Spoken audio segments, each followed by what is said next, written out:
Broadcasting live from the Business RadioX studios in Atlanta, Georgia, it's time for Coach the Coach Radio. Brought to you by the Business RadioX Ambassador Program, the no-cost business development strategy for coaches who want to spend more time serving local business clients and less time selling them. Go to brxambassador.com to learn more. Now, here's your host. Lee Cantor here, another episode of Coach the Coach Radio, and this is going to be a fun one. Today on the show, we got Katie Baird with Baird Coaching. Welcome, Katie. Thanks, Lee. Great to be here. Well, I'm excited to learn what you're up to. Tell us a little bit about Baird Coaching. How are you serving folks? Absolutely. So I am based in Houston, Texas, but really have a client base across the country and even internationally, which is really exciting. My business really builds on my background in strategy consulting and the years I spent supporting executives as they transitioned into the C-suite. And that's really where my coaching practice has gone. I serve leaders who are mid and senior level in their career, anticipating some really important inflection point professionally that they want to have, a great deal of clarity and confidence around in terms of how they approach that. So I very much so am here to support people as they navigate career change and further develop as leaders. So now you mentioned having a corporate background. Could you talk about how during your work in corporate you were able to help executives transition? Yeah, so most of my career was spent at Deloitte, which for those who aren't familiar is a very, very large professional services firm here. The great thing about being at a company like that is you can reinvent yourself a few times. So I started in very traditional strategy consulting, meaning I was analyzing business problems and helping companies be more efficient in the choices they were making.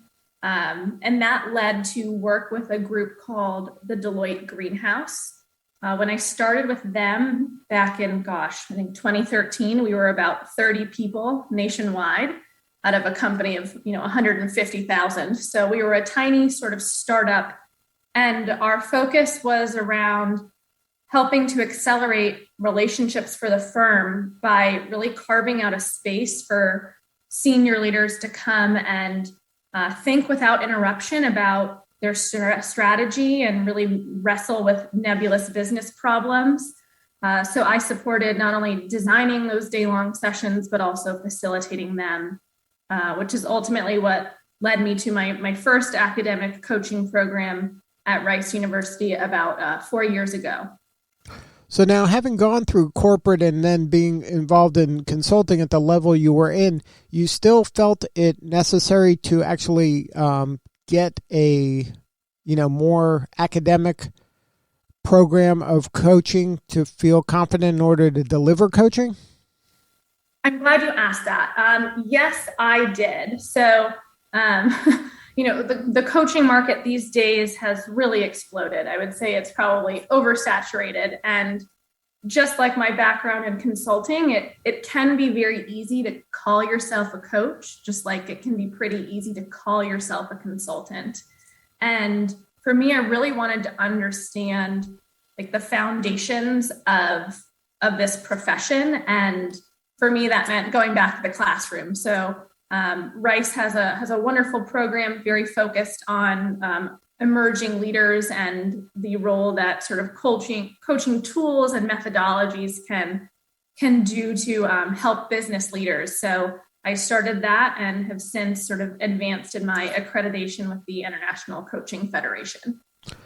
So now, what did you take from that kind of academic coaching, from the learnings there, as opposed to what you were experiencing, kind of boots on the ground, dealing with folks in real life situations in real time?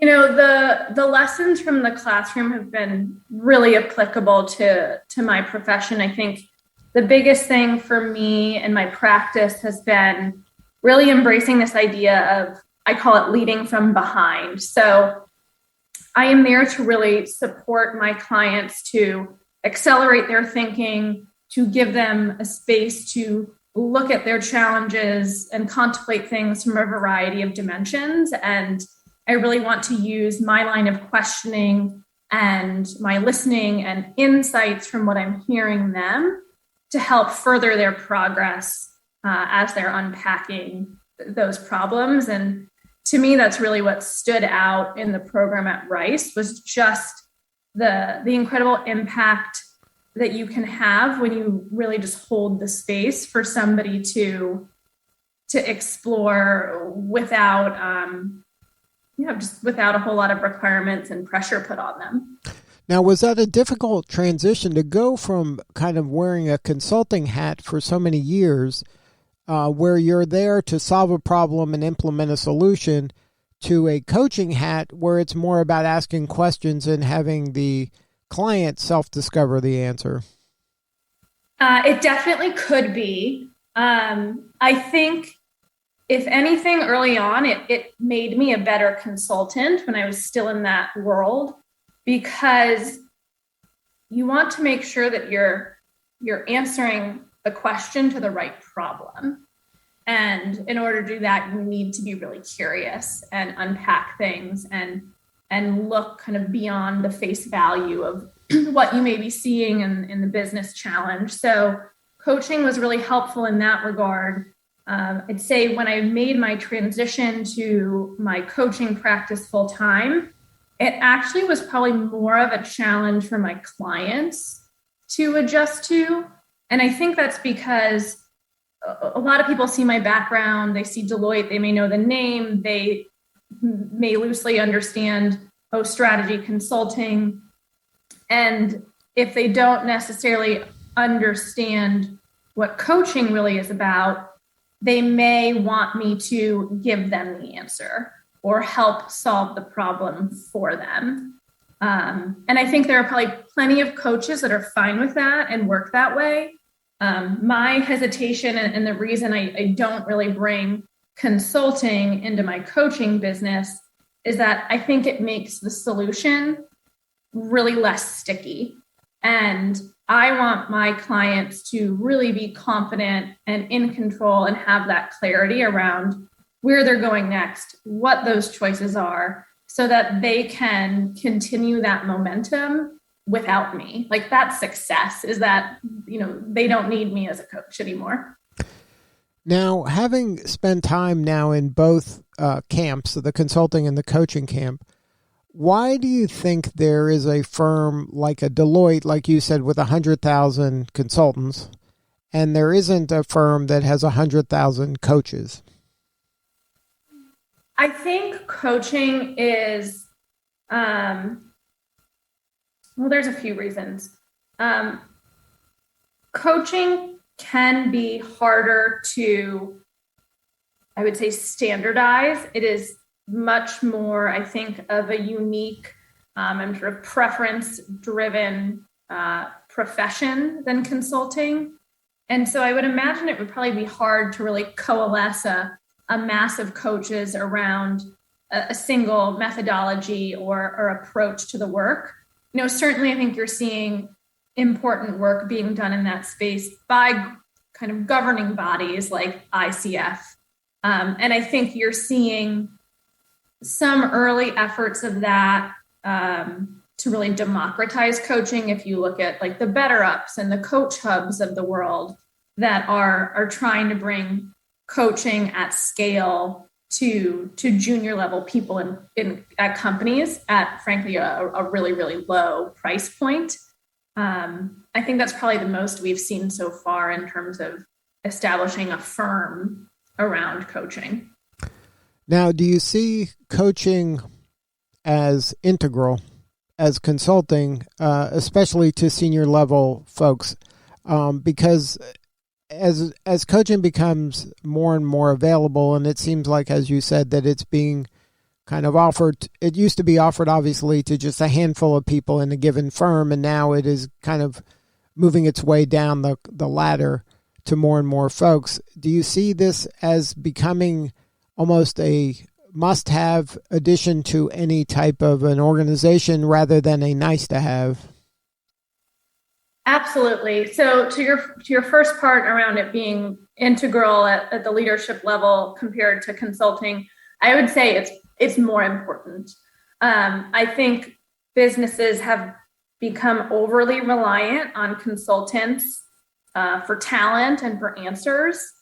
And I don't think that's actually what they need. I think they need to be investing in themselves at those most senior levels to, frankly, be more capable at cultivating and retaining talent. And a big part of that is things like communication and, setting a strategy and vision that people can relate to and really buy into. And I think coaching can go a really long way in helping those leaders develop more holistically. In terms of coaching and its value, throughout the ranks of a business, I think it is also an incredible imperative. This pandemic has been so incredibly hard for the world in so many ways. And I don't want to underestimate that, but I think a really exciting shift that's happened is all of the reflection and reevaluation that, frankly, those fortunate enough to be able to do so have done about their careers, their priorities, and how they want to grow. And, it used to be, I think, that there was this myth or this narrative around what an ideal worker is, or what an ideal company is, or what it means to be successful in your career. And, if this past year of 2021 is any indication, people are just, bucking those ideals left and right. And there really is no longer one definition of career success. I love that for my clients. At the same time, I think that's really hard for companies to deal with unless they have a really robust approach to investing in their people and providing a variety of avenues for them to grow and think about their development. Now, for your clients, are they finding you because they have a specific pain they're trying to address and get past, or a challenge they're trying to overcome? How are they coming to you, and what is the problem you typically solve for that first-time client? Clients are really coming to me, I would say, through several referral networks I have, and also just word of mouth based on my own reputation and Rolodex, which is fantastic. And I make it pretty easy for people to find me in terms of my website and LinkedIn, and just reaching out to find time to chat. So it's a pretty straightforward process for anybody that wants to just explore coaching. But those that do tend to find me or choose to work with me are both men and women, mid to senior level in their career, and very much so want somebody as a sounding board to help them think through what's next. How do I grow? How do I manage through this transition the best way possible? And, for some people that might be, I don't like this term, but I'm a working mom returning to my job, my career for the first time as a parent. And I don't know what that looks like. Or it could be somebody leveling up into a senior or very highly visible leadership role for the first time, and they want to be successful in that first year. Another kind of specific example I'm seeing a lot of currently are people who know they are unhappy with what they are doing right now, know they have value and experience to offer and want to make some type of pivot, but they just don't really know entirely what that looks like. So they want to think through what's next. And for the folks that do reach out to you, what does that first conversation typically look like? Is it a lot of you asking questions, or them kind of giving you the background of the challenge? What does that first conversation feel and sound like? Yeah, in typical coaching fashion, I'm probably always asking a lot of questions, but it is very much so a back and forth. I want to learn as much about them as a person and what has them interested in coaching as I want them to leave, feeling they know about me and my style, and my approach, so that we can really ensure that we are a good fit. I think if you don't have that natural rapport and connection with your coach, it's really worth having a few conversations. And, fit between both parties to me is just as important as, understanding what's the coach's expertise, and what kind of, process or methodology do they bring to the work they're doing. So we cover all of that. For people that are new to coaching, how do you know that you have a good fit with a coach? Like, what are some symptoms of a good fit? So yeah, rapport can be really hard to kind of put your finger on, but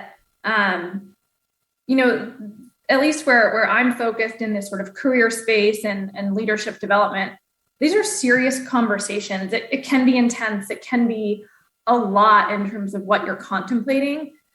So you want someone where you feel like you can say anything to them.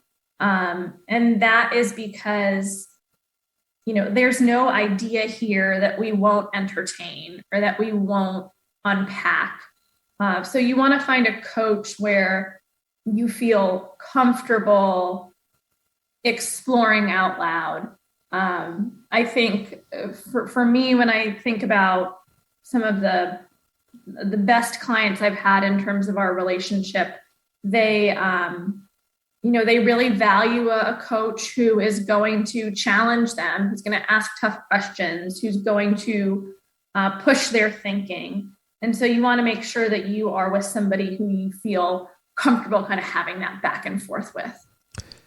Now, can you share maybe the most rewarding success story in terms of where the person was, when they started with you and where you helped them get to? And obviously, don't name any names, but maybe just share what was the challenge and how you got involved, and then and the new level they attained. Yeah. So there's one recently that comes to mind. I was working with a woman who was very established in her career in the tech space. She was not based in Houston, and chose to leave her very large established tech company for a startup. And I've been with her through that whole journey, from deciding it was time to make a move to figuring out what that next right move was. And all the way through now, we are about 6 or so months into her transition into that new company. I think for her, what has been one of the greatest values from coaching has been having a consistent kind of supporter and perspective there throughout that process, end to end. She remarked recently that she really had not realized how lonely it is to be a woman and a senior woman in a very male-dominated, small company culture.